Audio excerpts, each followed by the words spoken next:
चारों चोर चोरी करते और कब्रिस्तान में जाकर सामान का बंटवारा कर देते। चोर जिस घर में जाते कब्रिस्तान की मिट्टी साथ में ले जाते।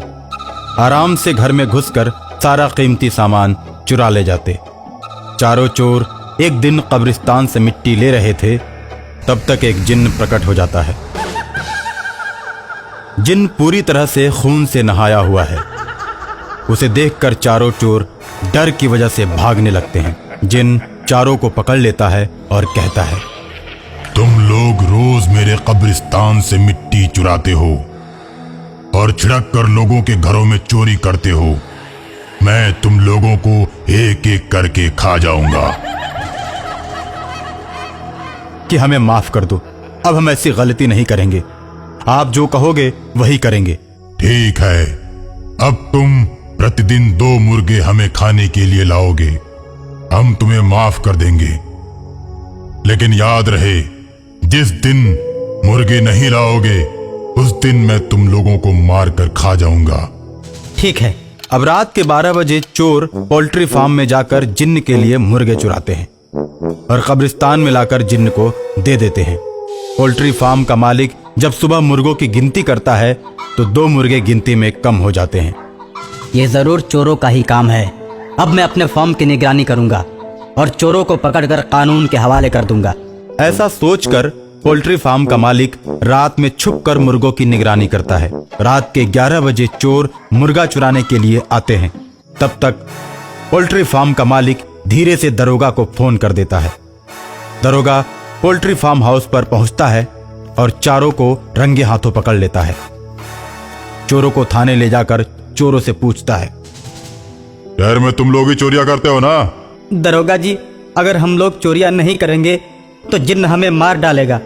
नमक हरामो, चोरियां अपने लिए करते हो और बदनाम जिन्न को करते हो। जिन्न भूत को कानून नहीं मानता, नहीं मानता। अगर हम लोग जिन्न को समय से मुर्गे नहीं पहुंचाए तो जिन्न हम लोगों को यहाँ भी आकर मार देगा। अबे तू क्या समझता है कि जिन्न के डर से मैं तुम लोगों को छोड़ दूंगा? इतना मारूंगा कि हेकड़ी गुम हो जाएगी। बता, तूने किस किस के यहाँ चोरियां की हैं? शहर में हम लोगों ने बहुत सी चोरियां की हैं, बहुत सी दुकानों को लूटा है। अरे किस किस का नाम लें? अब देखिएगा दरोगा जी, जिन्न इस वक्त आता ही होगा, उसके आने का समय हो गया है। कब्रिस्तान में जिन्न मुर्गा न पाकर क्रोधित हो जाता है और उन चोरों की खोज में निकल पड़ता है। अपनी शक्तियों से जिन्न पता लगा लेता है कि चारों चोर कहाँ हैं। जब जिन्न को पता चलता है कि चारों चोर पुलिस की गिरफ्त में है, जिसकी वजह से आज मेरे लिए मुर्गे का प्रबंध नहीं हो पाया, तो जिन्न और क्रोध से भर जाता है और तुरंत उड़कर पुलिस स्टेशन जा पहुंचता है। तुम लोग यहाँ पर हो और मैं तुम लोगों का कब से इंतजार कब्रिस्तान में कर रहा था। जिन्न के इतना कहने पर चारों चोर डर जाते हैं और थर थर कांपने लगते हैं। उन्हें लगता है कि जिन्न अब उन्हें मार देगा। ऐसा सोचकर वे जिन्न से बोलते हैं, अरे हमारी कोई गलती नहीं, हम तो आपके लिए मुर्गे ही चुरा रहे थे, लेकिन फार्म हाउस वाले ने दरोगा को फोन कर दिया और दरोगा ने हमें अरेस्ट कर लिया। जिन्न चारों चोरों को जेल के अंदर ही मार देता है और खून से सना हुआ चाकू दरोगा के हाथ में पकड़ा देता है। जब तक यहाँ पर एसपी नहीं आ जाता तुम इसे पकड़ कर रखो, नहीं तो मैं तुम्हें मार दूंगा। दरोगा के हाथ में खूनी चाकू पकड़ाकर शैतान एसपी को फोन करता है। कौन? मैं बदलापुर थाने से बोल रहा हूँ। जय हिंद सर। दरोगा जेल में घुसकर 4 कैदियों को चाकू से हमला करके उनको मौत के घाट उतार चुका है। आप अभी आकर उसे अरेस्ट कर लीजिए।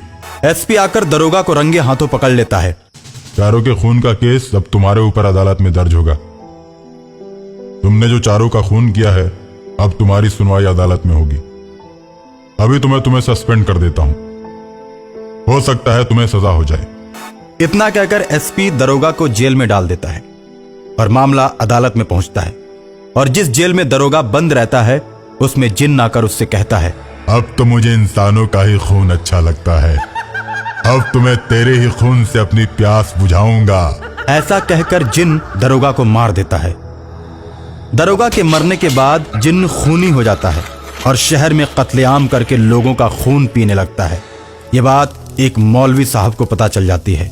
मौलवी साहब जिन्न के पास जाते हैं और उसके ऊपर कब्रिस्तान की मिट्टी छिड़कते हैं।